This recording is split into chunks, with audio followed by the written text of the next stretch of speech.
So right now, at the time of this recording, the Democrats in Congress voted on 2 articles to impeach the president. You may be wondering what happens now. We talk about the Senate, the trial. What does that mean? Well, I'm going to give the short answer for that. I'm going to give a longer answer for that for those who want to stick around longer to the end of this video. And talk about what the options are and how it can play out. I'm going to reference an article on townhall.com that you can check out for yourself. And we're going to start right now. Hello, my name is Kyle. Welcome to my channel where we take culture, TV, and movies and we filter it right. If this is your first time here, please consider hitting that like and subscribe button and sharing with your friends. Okay, now, the House, the Democrats in the House, voted to impeach President Trump. It's the first time in history where we have a partisan impeachment. Not a single Republican voted to impeach the president. It's 2 articles on 2 different votes, and it was right down party lines.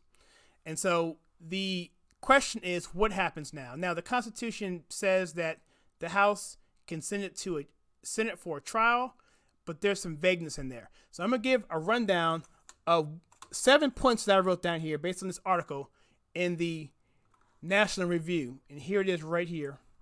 I'm not going to talk about it quite just yet. I'm going to give a summary for those who just want to stick around and, get more into it. But the 7 points are this. Number 1 is that the Senate rules have been modified, okay? That the Constitution doesn't talk anything about timing or anything, but the Senate rules within the Congress says that they have a less flexible way of handling it. So if the House sends a article of impeachment to them, they are going to do a trial. There's a thought process that they need to do that. The second part is that the Senate controls the rules. All right, there's no answering party to them but themselves. Since the Republicans are in charge of that, they can change the rules anytime they want by simple majority. Okay. Also, both parties assume that there's to be a trial, like what happened in '98 with Bill Clinton. They assume that this is what's going to happen, but that's not necessarily the case. All right. The fourth point is that the Senate can delay. Once they change those rules, there's no timing on this. They can wait as long as they want to wait. The fifth is that speed of the trial in terms of how long it needs to go is also not mentioned. So they could actually drag this thing out for a longer period of time. And number 6, that a simple majority can change the rules. I mentioned that before. So in the Senate right now, Mitch McConnell is the majority leader in the Senate. And by his direction, he can call a vote to change the rules and make it so that it goes back to the original Constitution, which basically says the Senate is the end-all be-all. And number 7, and this is going to be number 8 too, I'm going to mention that in a second here. Number 7 is that there's an option for the Republicans to do the trial if they want, or just do an acquittal. Just outright say, we're not going to do this, because the Constitution doesn't say that they have to have a trial. So that could happen as well. And some Republicans want to actually do a trial because they want all this to come out and they want things to happen. But then there's some political backfiring if you change the rules. What the Democrats going to say about that? And so this whole thing is a situation where the Senate has ultimate control. And it goes back to my 8th point is that there is no judiciary oversight for this. There's a case I'm going to talk about here in a little bit, which basically set a precedent that the Senate is the Senate. The Senate is the Supreme Court within itself. So they can't be overridden by any judicial branch. And I'm going to go into this article right here. So that's the summary of what I'm going to talk about. So if you just came to know what's going on with that, that's what this is going to be. So essentially, it's up in the air. It's up to the Senate to decide what they want to do. I will say this, there needs to be a supermajority, which means there needs to be 66 votes. And by my count, the Democrats would need to get 18 or 19 Republicans to flip and to vote to remove the president.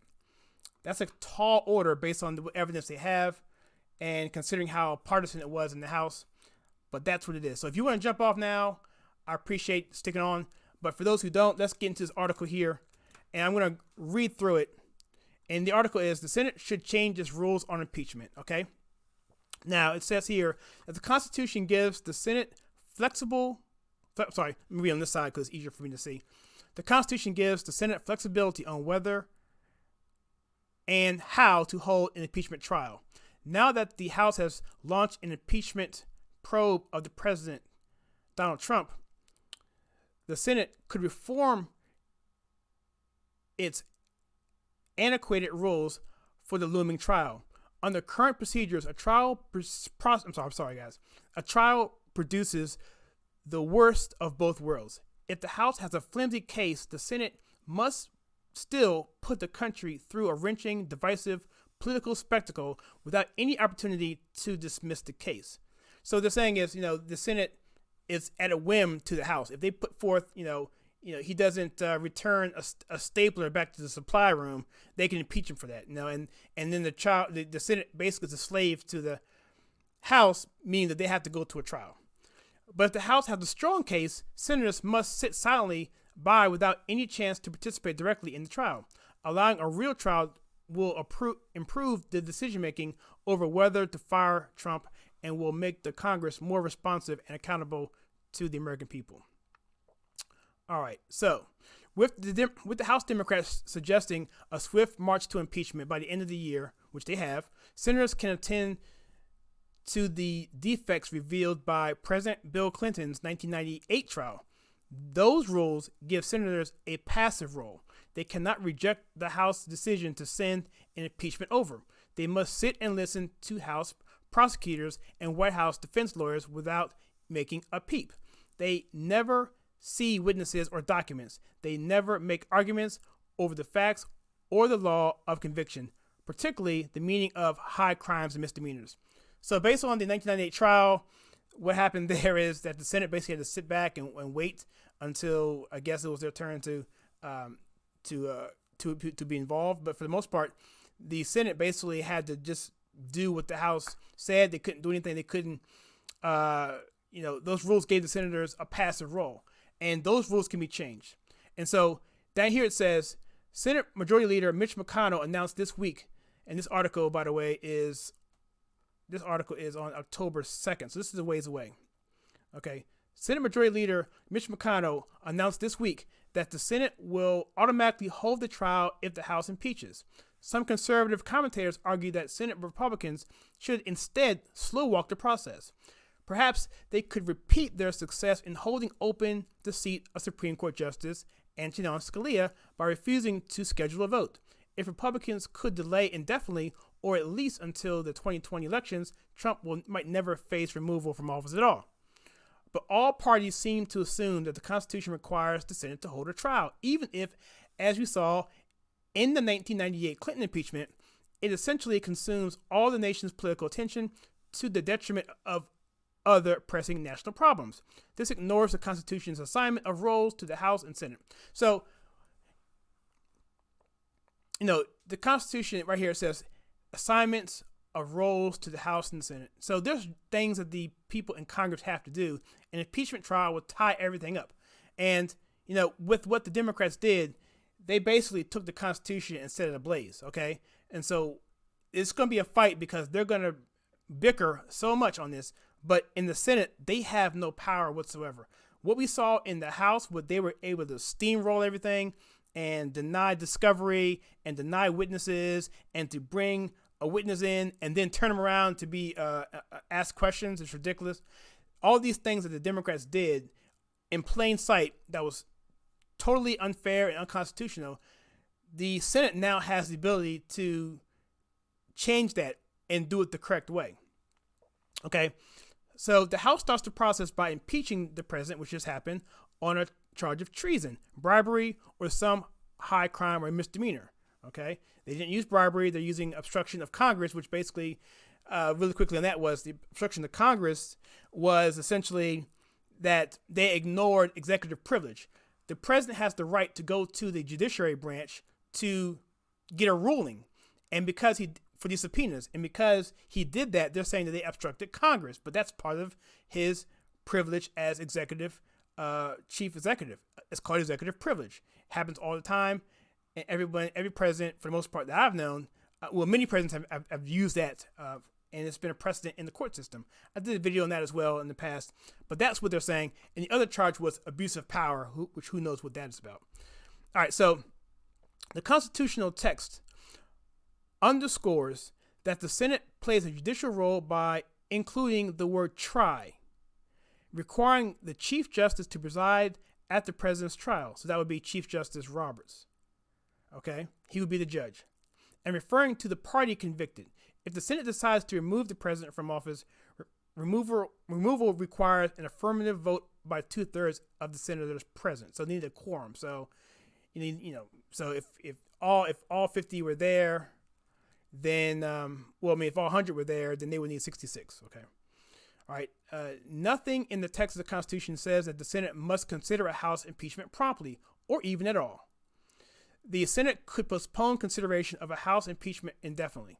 Now, one thing I'll say about Mitch McConnell is he's put in a lot of judiciary appointees, and in doing so, he did that in a way under strict opposition from the Democrats. They would use up all of their time to take the Senate calendar, because there's only a certain number of days per week.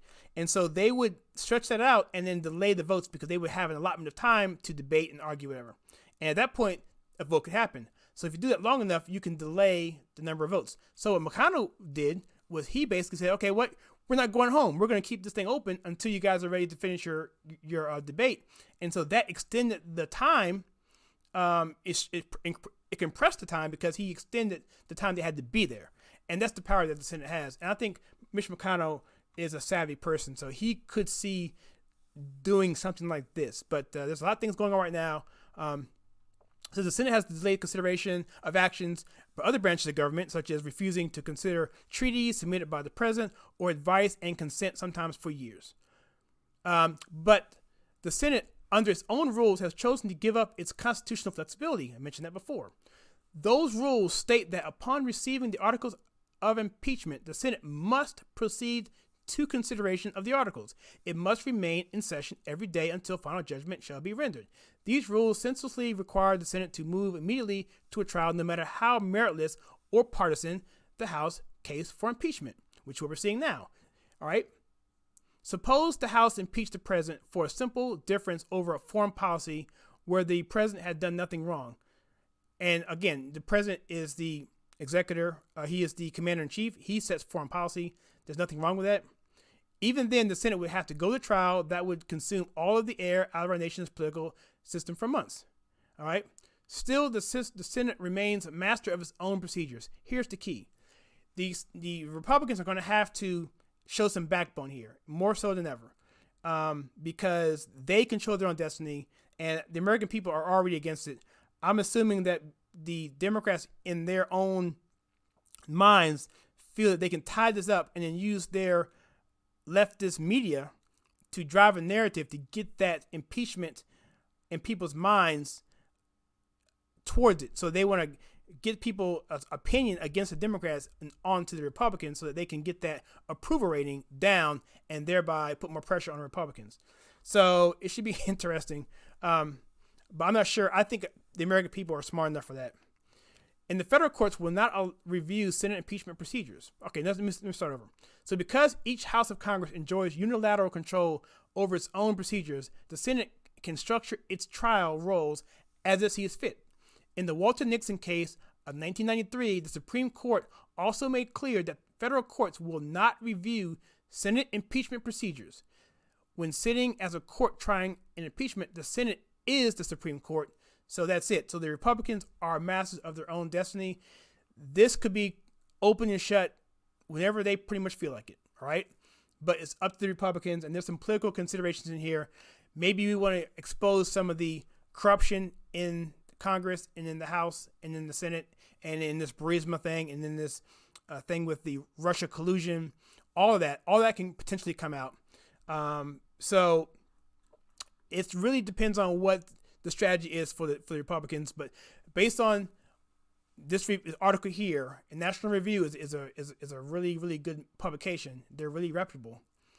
The Senate, in this case, the Republicans, control their own destiny. Because a simple majority can change its rules at any time, Republicans can establish a new rule to require a vote to begin an impeachment trial rather than allowing one to begin automatically. Republicans recently have used their power to change Senate rules, such as ending the filibuster for Supreme Court nominations. The same goes for Democrats, who earlier ended the filibuster for lower court nominees. All right. Those who believe that the House may produce strong grounds to impeach the president should also wish to reform the current process. Under existing rules, individual senators cannot speak. Hear that. Under the existing rules, individual senators cannot speak. They never question witnesses. They never test documentary evidence. They never interpret the law. They never debate the meaning of high crimes and misdemeanors. While silence may treat senators like jurors, it also curbs debate and diminishes political accountability. A trial provides the American people, through the lens of the Senate, the opportunity not just to see, but to judge the weight of all the factual evidence and the legal arguments against President Trump. Under current Senate rules, though, a trial amounts. Let me give me a little bit. Under current Senate rules, though, a trial amounts only to a trailer of the House impeachment hearings. So that's going to have to change. I mean, again, it's going to come down to some votes, but that doesn't sound like something that they need to do. And I'm sure there's going to be a fight on that. And I'm sure the Democrats are hoping that the Republicans are going to bend over backwards to not make that happen.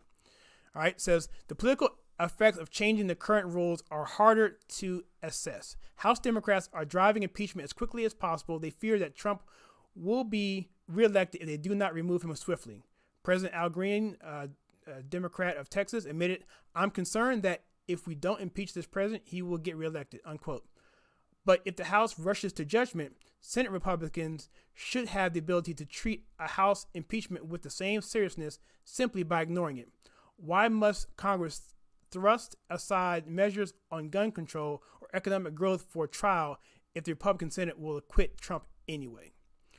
The Democrats would raise a huge cry about changing the Senate rules in the middle of the game, but Republicans too may have a political desire to hold a trial, which would force Democrats to vote on removing a sitting president for the first time in our 230-year history. Even if Senate Republicans dismiss the case, the people will have the chance to render a direct verdict in 2020 elections, which is still the Constitution's primary mechanism for removing presidents who abuse their powers. All right, so that's the entire thing there. That's, in summary, the 8 points I gave out, and I can repeat those again, but I'm not. I think I've done enough, but I kind of hit them all. But essentially, that's what the deal is. So the long and short of it is that the Democrats voted to impeach on 2 articles. That goes over to the Senate. The Senate is run by the Republicans. They have a 53 to 47 majority, which means they need about 18, 19 flippers to go over to the Democrats to remove the president. That's probably not going to happen. And so the situation is the current rules based on the 1993 and 1998 impeachment of Bill Clinton, the rules for the Senate essentially make it a passive type of role for the senators. They can't talk. They can't do any of that. They have to sit back, listen to testimony, and basically get what they call in this article a trailer, a summary of the entire impeachment hearings, and then at that point make a vote. So number one, changing the rules to allow senators to have a more flexible approach to it would be good, and also allowing them to extend the process, because the Constitution doesn't say anything about timing of it, the speed of it, or whether to do it at all. Okay? And so that is pretty much where we stand. And right now, I've said in other videos that if the Democrats decided to impeach this president, they'd be committing suicide. I still feel that way. I think the American people are behind that sentiment that the president didn't do anything wrong and that this is nothing more than a attempt to redo the election of 2016. That's it. They've never gotten over that. And from the very beginning, from Jerry Nadler, who was the Judiciary Committee member, chair, said, I'm the best one for impeachment and bring me on board. And so from the very beginning, they were talking impeachment before the man even got into office. If you saw after the election, they were trying to redo states like Michigan, and they were trying to corrupt the electoral college. They're doing anything they can do at the very beginning to reverse the election. At every single pass, they were trying to do something. This is their latest attempt at that, and it's the most visual, and the most apparent way of doing it. But they've been doing this for a very long time, and so with that, hope this makes sense. I may do another video on this, but I want to put this out there because I know people are asking questions, so I want to do this, and I hope this makes sense again. And if you have any questions, please comment below and let me know what you think. Do you think the Senate should change the rules, or do you think they should just keep it the way it is and then just vote after hearing this little summary of the impeachment? Or should they delay it longer, or what should they do? So with that, if you enjoy the content on this channel where we take culture, TV, and movies and politics and filter it right, please hit that like and subscribe button and that bell icon so you don't miss any future content. And please, as always, check out some content that I have right here.